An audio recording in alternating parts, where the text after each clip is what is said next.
All right. Are the Colorado Avalanche purposely going slow in 2025 because they have eyes already on 2026? We will explain on a new episode of Locked on Avalanche coming at you.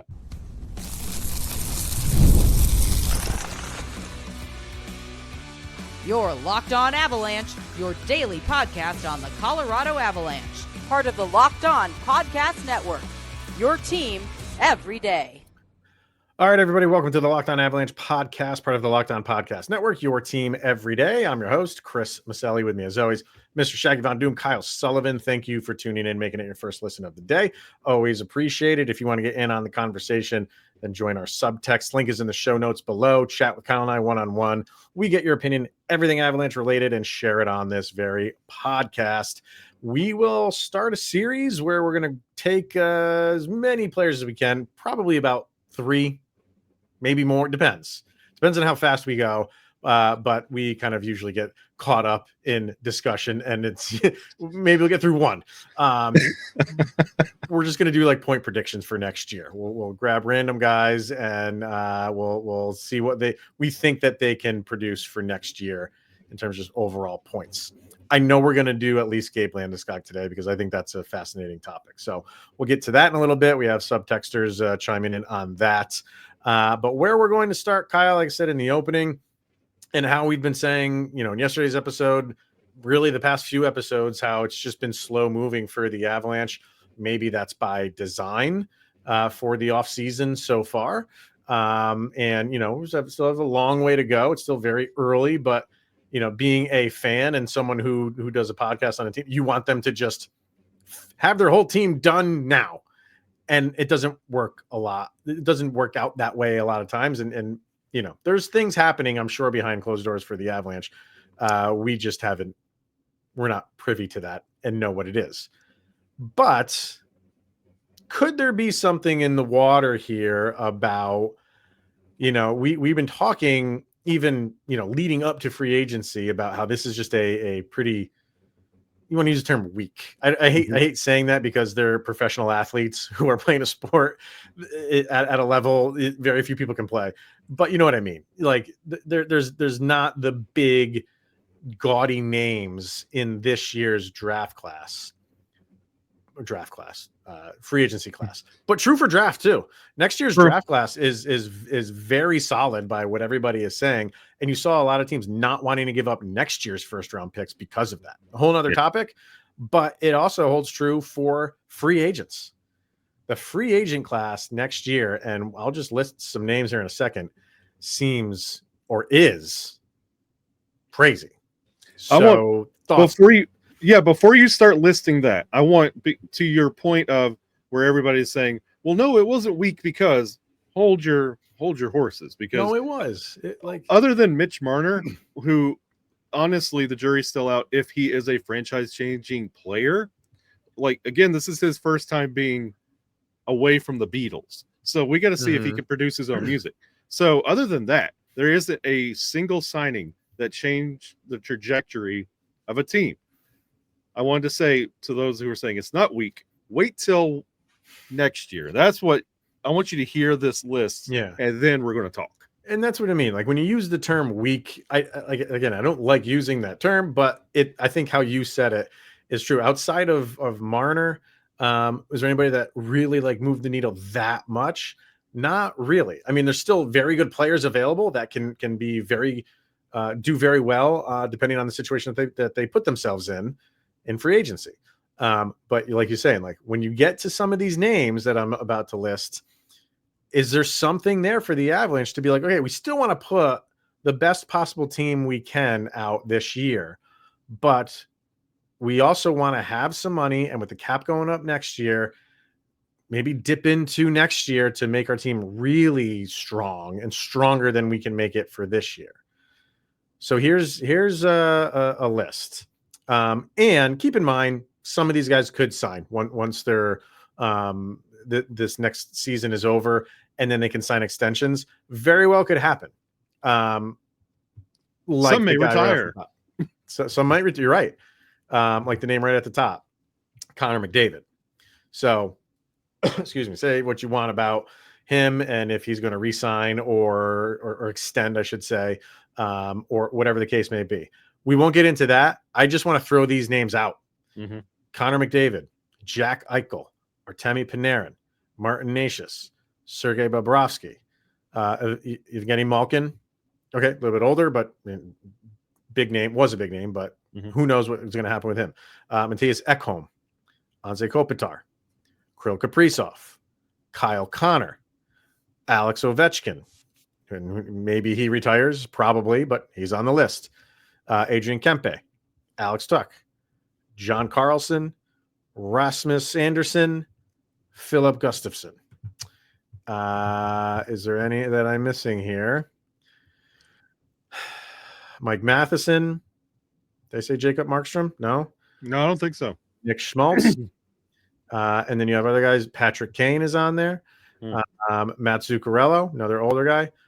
Mason Marchment, threw up in my mouth a little bit. Boone Jenner, always like Boone Jenner.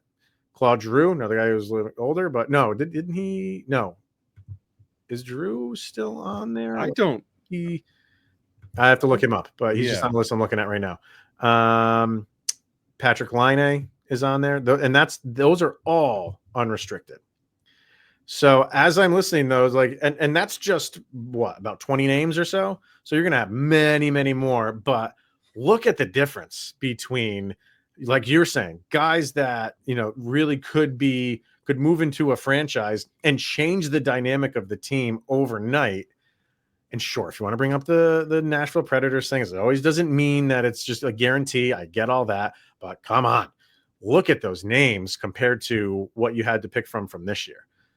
Is there something there, Kyle, where the Avalanche are like, yes, we got to put a solid team out because we don't want to waste a year of the McKinnon and Makar era, but wow, next year is looking mighty strong.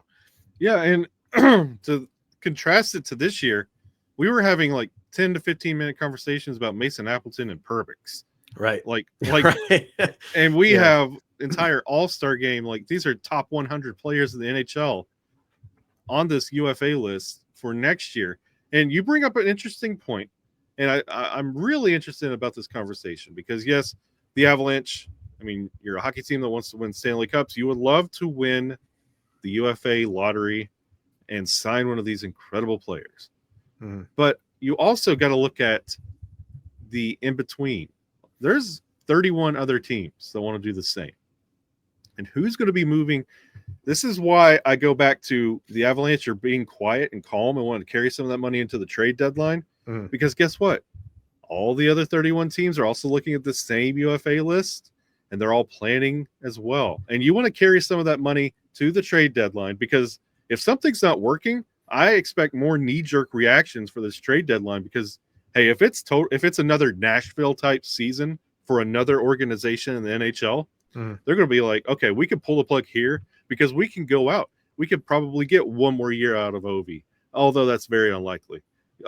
We can get into the Connor McDavid sweepstakes. When we heard Mitch Marner ad nauseum all offseason, it's going to be McDavid. It's going to be all these big names. Who wants to make an app like free up space to go after these guys? You can start making those moves at this trade deadline. Is this where the Avalanche benefit and get their guy, their depth guy, at the trade deadline? Possibly. But even if the Avalanche aren't getting these big names off of this list, they could be also taking the names that teams are offloading to go get these guys. So the NHL is going to be next offseason is going to be get your popcorn, sit down, and we're going to sit in front of our televisions and computers for 24 hours on end. It's going to be incredible. Yeah, because we've been leading up to this, like we're saying, like it's the week draft. I keep saying draft class, free agency class. And then when the Avs are slow moving, we're like, what the heck are they doing? Like, why are they doing it? Like, well, we can't have it both ways. We can't be like, there's not much to really go around here. And then when they see that and be like, well, let's bide our time here. We can't get mad at that either. Over on Puckpedia, and by the way, the Claude Giroux thing, I thought it was weird why he was on. He only signed a 1-year deal, so that's why he's on there again next year. Very curious if he still plays after next year. Yeah, we'll see. According to Puckpedia, next year, the Avalanche will, as of right now, and things obviously can change, but as of today, next year, the Avalanche will have just shy $30 million in cap space. Whoa. What? $30 million. Because the cap is going up. You're having, so remember how yesterday it was like 4, 1, 2, 3, 3, 3, 3. Next year it's 2, 9, 9, 3, 3, 3, 3. Because let me see who's coming off the books. Manson? No. You have Manson. You have so here's UFA's next year. Nacious, Drury is an RFA.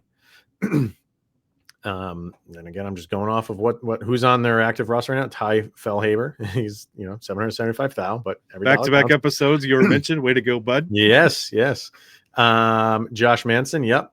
Malinsky and Burns comes off as well, and so does Scott Wedgwood. So all of that coming off, plus the cap going up. According to Puckpedia, with it going up to $104 million, the projected cap hit for the Avs is $74 million and change. So that leaves them with just shy of $30 million. You can't tell me they're not looking at that number and looking at those players for next year and saying, again, don't want to waste a year, but man, that is enticing. Can I talk about one more point after the break? I can't wait to hear it. So let's get our first break in here and then more on this, because I think I just blew Kyle's mind. Yes, you did. So let's do that next. Let's hear from FanDuel. Summer sports are in full swing, and whether you are all about baseball under the lights, golf on the green, or high stakes soccer action, that is a thing, FanDuel is the best way to make every game even more exciting. And you're already following the action, why not make it a little more thrilling with FanDuel? Because you can get in on the game while your friends are getting sunburned on the beach. So if you're new to FanDuel, new customers can bet just $5 and get $150 in bonus bets if your first bet wins. So open the FanDuel app today and visit FanDuel.com right now to get started.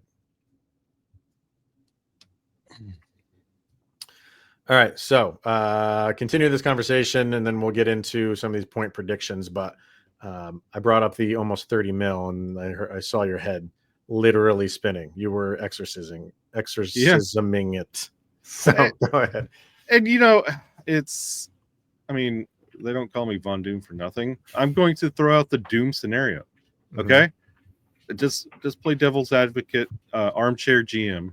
Mm-hmm. What if the Avalanche commitment to this roster doesn't work? This Brock Nelson, we love this core, and it looks a lot like it did the start of last year. Do the Avalanche become early players to become a contender with that UFA class and start destroying things at the deadline this year? You mentioned Natchez is going to be a free agent. If things aren't working, we're about to start talking about point predictions in just a minute for some players. What if it's not producing there? What if it's going the opposite way? We talked about the shadow of that Mikko Rantanen deal that Natchez is forever going to be a part of. What about Manson? We've always talked about that contract, moving it out. He's got one more year. Could be a rental. Could be a moving piece for somebody else. If things go south, could the Avalanche start building their 2026 contender sooner rather than later? I think, yeah, but what does that look like? But what does things going south look like? Is it completely out of the playoffs? Yeah. Is it a playoff team, but you're not 1, 2, or 3? Is it a wild card spot? What's the answer to that for them to say okay, let's start planning for next year already?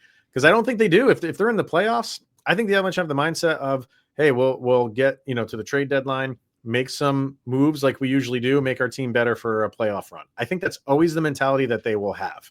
I don't feel like they are the team that's hey, we're in a playoff spot, but we're not in a better playoff spot than we anticipated. So plan for next year. I think that's very difficult to do, especially in the West where it's very, very good. So I feel like if you're a playoff team in the West, you're a good team. Get to the playoffs and see what happens. But it is a good question. It is like, I mean, yes, if you're out of a playoff spot and things just are not going the way that you want them to go, God, I don't see that happening for this team. But hey, you never know. Nashville didn't see it either. Then yeah, you have to. I mean, if you're out of the playoffs, yes, you start making those. The trade deadline is different for you. You start making moves for the next year. And what could it look like?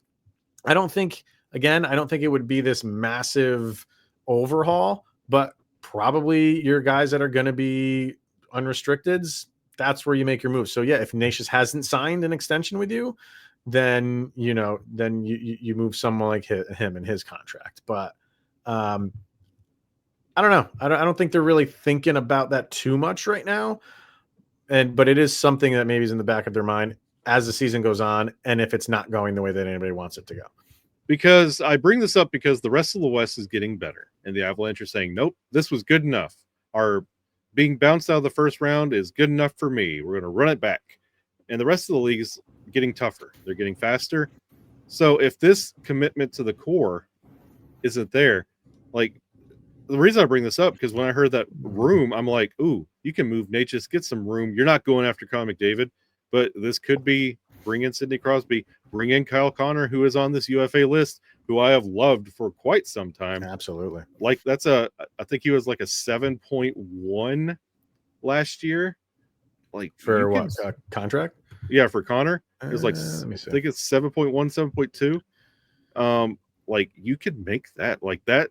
Yeah, 7 point. Look how they come up. 7.142857. So there you go.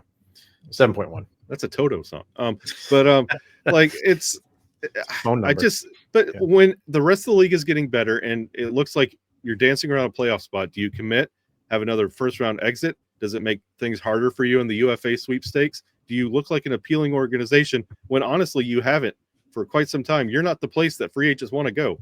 You've got to really make it like sell yourself like, yes, we are going to be a Stanley Cup contender. Look at what we're doing.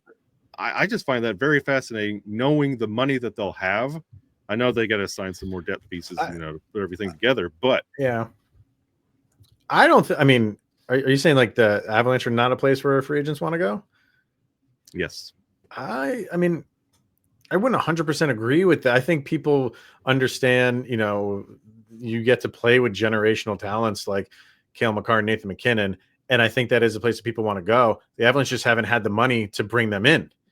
So that's the reason why the people aren't really going there. So are you setting yourself up next year to do that? To say, yeah, we have, and I know guys, you're going to bring up that decided to not go to Colorado. That is always going to happen. And the Mikko Rantanen trade also probably has a stink for the rest of the league. Like, wow, he was a lifer in Colorado and they moved because of contract and money's always tight in Colorado.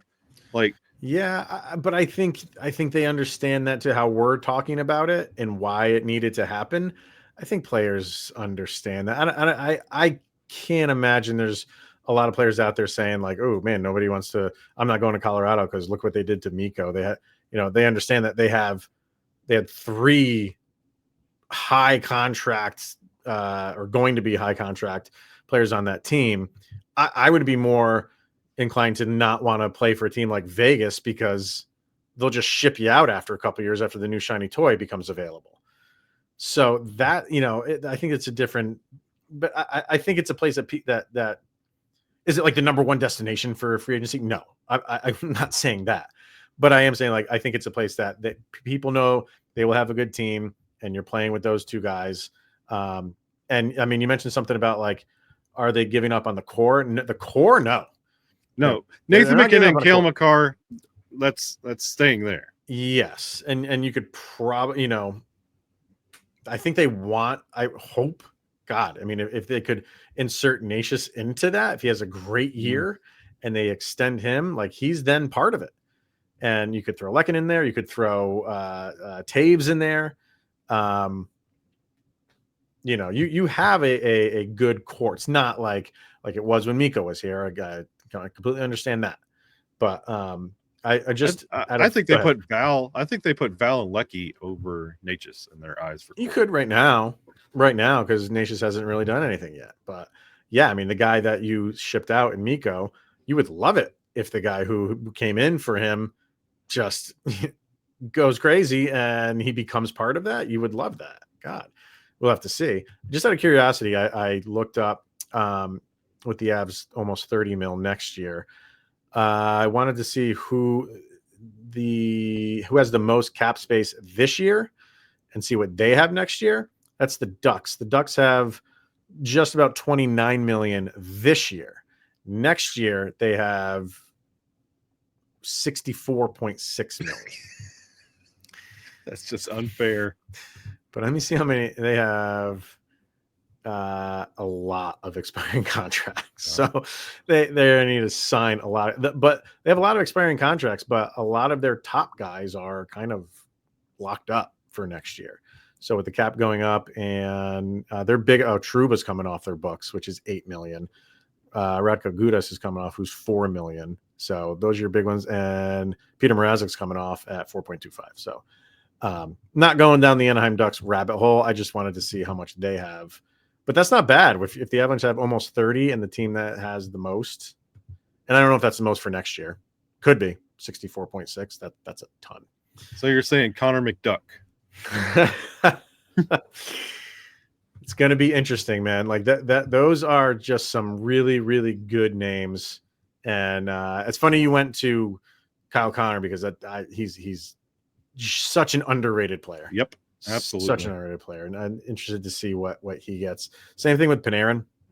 He'll be 34. So he won't make what he's making in this current contract, but he'll still make a good amount. A real good amount. And that was a guy that Nathan McKinnon fought hard to get to Colorado. And he just wanted to go play in a bigger market in New York City. Can't fault him for that. But word is that he was really close to coming to Colorado. And that was all because of Nathan McKinnon. That's someone that they circle back for. 34 years old. Avs seem to be okay with getting like these guys that are a little bit older now. Maybe a name to keep track of if the Rangers don't extend them. I just think we'll have a year this year with Back to the Future memes for Natchez, and with Kyle Connor, we could do Terminator in 2026. Let's just keep getting players that we can reference movies to. That's all I would care about. That's how I would build my team if I was a GM. What movie can I relate you to? And it's a Stanley Cup victory. Easy.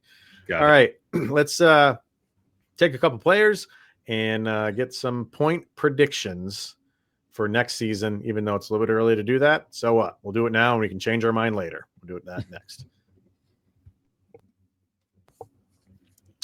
All right. So yeah, we'll throw out a few guys each episode that we do. We're going to go with Gabe Landeskog, Brock Nelson, and maybe Parker Kelly if we can get to Parker Kelly in time. Who knows? If not, we'll do them next episode. But I wanted to start with Landeskog because that's the interesting one. We all know the story. Don't got to revisit it again for the 10,000th time. But, he's next season will be go ahead. We spent 3 years on this story. Yeah, might as well do it again. So if next year will be his first year, full season and forever. It's a tough one to predict because can he hold up? So what do you think? Gabe Landeskog, point. I don't need to know specifics and goal. I mean, if you want to throw out how many goals you think you'll have, go for it. But just overall points, what are you looking at? Yeah, I don't even have an NHL schedule, and let me tell you what he's going to do against the Ducks in late December. Yeah. But no, I feel like honestly, it'd be the safe bet to say he's going to be dancing around 35, 40 points. I just have a feeling in my bones. Low. I mean, I do too, but I want to see what he does for a full year. And if he injures something that is not that knee coming back, what does that look like? I worry it's not so much what he can do on the ice. It's how much of Landeskog we actually get on the ice next year. That's why I'm saying maybe a 40-point year, because his last season, he had like 51, like his last season where he played on the ice for the Avs, he had like 51 games and I think it was 42 points. So hold on, let me look that up. No, 51 games, 59 points. Yeah. So, I mean, it's there, but I don't want to get carried away with, even though he scored and looked great in the playoffs. Mm-hmm. I don't want to get carried away because he's still got to get back into everything we watched on Clean Sheet. That's now his life. Now he's got to do that through the offseason and get back for the regular season. I'm very curious how he holds up over 82. Yeah, I think that's the question, is how many games will he play? And not due to injury. Like if he's healthy, do they healthy scratch him, multiple times throughout the year just to give him a night off more than usual? And, I hate the phrase load management, but for Gabe Landeskog, I would almost understand it if they wanted to go that route. But God, on the other end of it, like, yeah, you watch the documentary and he's just like, no, I'm doing this to get back to playing hockey every day. Yeah. Like how I normally play, how I played before this injury. I want to get back to that. There's no, handling me with kid gloves. There's none of that stuff. Like, so in my head, it's like, or in his head, it's like, I'm going back out there and I'm going to be the everyday player that I was before. Is that reasonable? I don't know. We'll have to wait and see. So I think it's like, to me, I want to feel like they maybe early in the season, they do that. They hold them out a couple games just to see how everything is going. And then I just feel like there's going to be a point where he is the everyday player if everything is fine and he plays night in and night out and you don't have to worry about it anymore. But I will shortchange him a little bit and say that he plays 60 games. Sure. Okay. So he misses 22 games just to hold him out. Maybe he does get dinged up here and there like every other hockey player does. Has nothing to do with the knee. And he misses some time. So a combination of that, and we'll keep him out a little bit. So I'll give him 60 games. And like you said, and it's very difficult to kind of say like, well, when his last time he played the 51 games, he had 59 points. That was in 2021, 2022. It's tough to say like, well, this is what he did, 3-4 years ago, and he can just get back to that.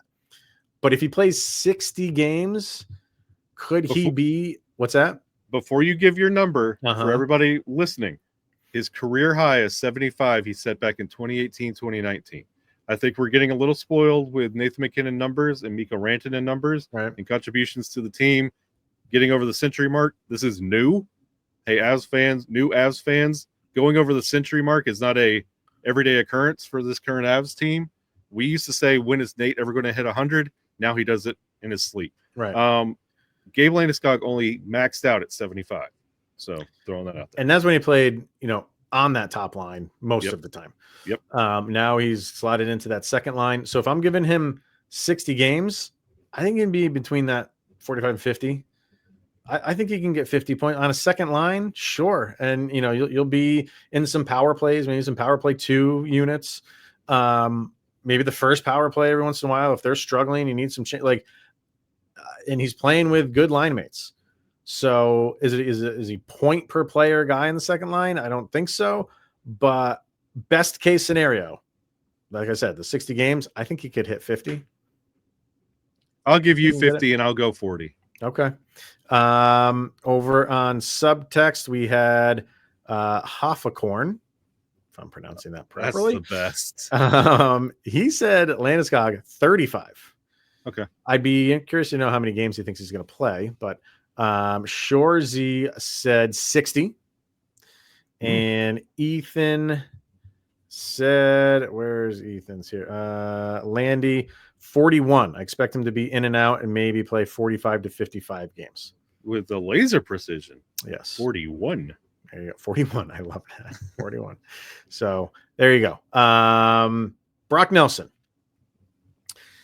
I think I am rooting harder for Brock Nelson to have an incredible season than any other Avalanche player, maybe even Martin Necas, because I don't know what it is. I think people are just so hung up on his short time so far with the Avalanche and feeling like that's who he is. It is not, people. It is not. If you want to talk about the contract, fine. If you think they overpaid for him, I'm not going to disagree with you, but I don't think they massively overpaid for him. It's not like they gave him, he was going to get 5 and they gave him 7.5.